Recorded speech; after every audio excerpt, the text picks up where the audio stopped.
तो मुझे यहाँ क्यों लेकर आए हो? मेरे पापा अक्सर मुझे यहाँ लेके आते थे। जब भी उन्हें माँ की याद आती थी, तो तुम्हें पता है मेरे मम्मी पापा पहली बार यहीं मिले थे। तो जब भी उन्हें उनकी याद आती थी वो मुझे यहाँ ले आते थे, और मेरे बर्थडे पे तो स्पेशल लेके आते थे। तुम अपने पापा को बहुत याद करते हो ना, मैं समझ सकती हूँ। मैं 10 साल की थी जब मेरी मम्मी मुझे छोड़कर चली गई।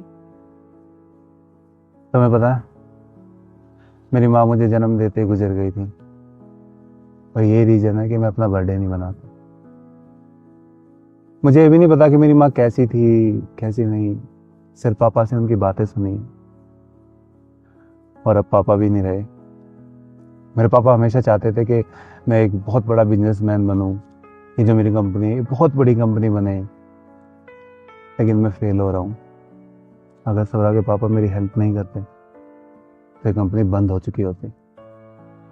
तुम टेंशन मत लो, देखना एक दिन तुम्हारी कंपनी टॉप की कंपनीज में होगी। और अब तो मैं हूं तुम्हारे साथ, सब ठीक हो जाएगा। थैंक यू मेरा साथ देने के लिए। अरे थैंक यू तुम क्यों बोल रहे हो? थैंक यू तो मुझे बोलना चाहिए। तुमने मुझे जॉब दी, भले ही सैलरी थोड़ी कम है, पर कोई बात नहीं, कुछ टाइम बाद बढ़ जाएगी। अच्छा ये लो, हैप्पी बर्थडे। अभी मेरे पास यही है। Thank you.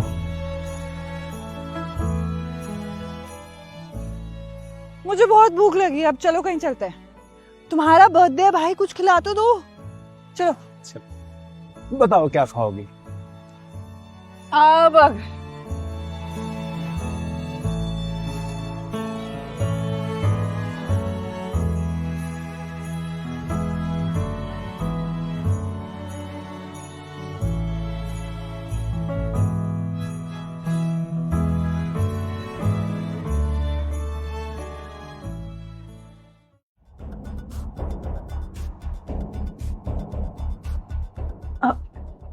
लो आ गई।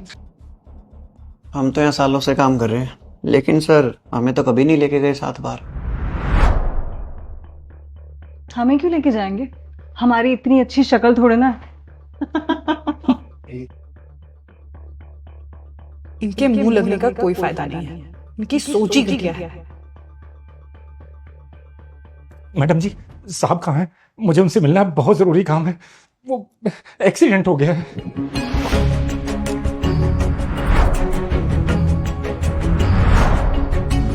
एक्सीडेंट? किसका एक्सीडेंट हो गया? मेरे बेटे का। मुझे अभी तुरंत हॉस्पिटल जाना पड़ेगा। अच्छा तू चला जाएगा, तेरा काम कौन करेगा यहाँ? तुम लोग पागल हो क्या? उनके बेटे का ओ हेलो, तू अपना काम कर, हमें मत सिखाई बात समझ। तुम्हें दिखाई नहीं दे रहा है कि वो कितने परेशान हैं? एक्सीडेंट हो गया उनके बेटे का। आप टेंशन मत लो, आप चले जाइए, मैं संजू से बता दूंगी। तुम होती कौन है कुछ डिसाइड करने वाली? हाँ, कि ये जाएंगे या नहीं जाएंगे? मैं कुछ डिसाइड नहीं कर रही, और तुम कर भी नहीं सकती। मैडम जी, मेरे बेटे को कार ने टक्कर मार दी, वो हॉस्पिटल में है, मुझे जाने दीजिए। यार तुम लोगों के ड्रामे खत्म नहीं होते हैं। कभी तुम्हारे घर में कोई बीमार हो जाता है, कभी तुम्हें गांव जाना होता है। तुम्हारा बेटा, अपने बेटे को बोलो सड़क देख के चला करे।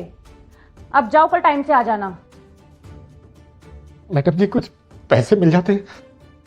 क्यों, तुम्हें सैलरी नहीं मिलती है? सौरा, अब किस बात पे ड्रामा कर रही हो तुम? साहब, मेरे बेटे का एक्सीडेंट हो गया है, इलाज के लिए कुछ पैसे चाहिए थे। जा, तुम परेशान मत हो, सब ठीक हो जाएगा। काम करो, ये पैसे रखो, और अगर किसी और चीज की भी जरूरत हो तो मुझे बताना। तुम हमारे यहाँ इतने सालों से काम कर रहे हो, इतना तो कर ही सकते हैं। शुक्रिया साहब, बहुत बहुत शुक्रिया।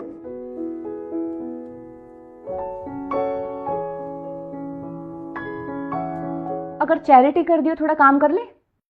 इसे चैरिटी नहीं बोलते, मदद करना बोलते हैं। तो थोड़ी अपनी मदद भी कर लो। तुम्हें पता है, हमारे इन्वेस्टर ने ना हमारी कंपनी में इन्वेस्ट करने से मना कर दिया है। अब वो हमारी कंपनी के साथ कोई डील नहीं करना चाहते हैं।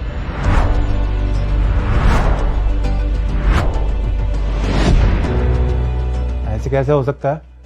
कल ही तो उनकी कॉल आई थी मेरे पास कि वो 50 लाख इन्वेस्ट कर रहे हैं हमारी कंपनी में। हाँ, लेकिन किसी ने हमारी कंपनी का ना डाटा लीक किया है। अब उन्हें हमारी कंपनी के बारे में मालूम पड़ गया कि हमारी कंपनी लॉस में है, इसलिए वो हमारी कंपनी में वो 1 रुपया भी इन्वेस्ट नहीं करना चाहते हैं। अब ये क्या नया ड्रामा कर रही है? लेकिन ऐसा करेगा कौन? वही जिस पे तुमने आंख बंद करके भरोसा किया हुआ है, तुम्हारी फेवरेट रिया।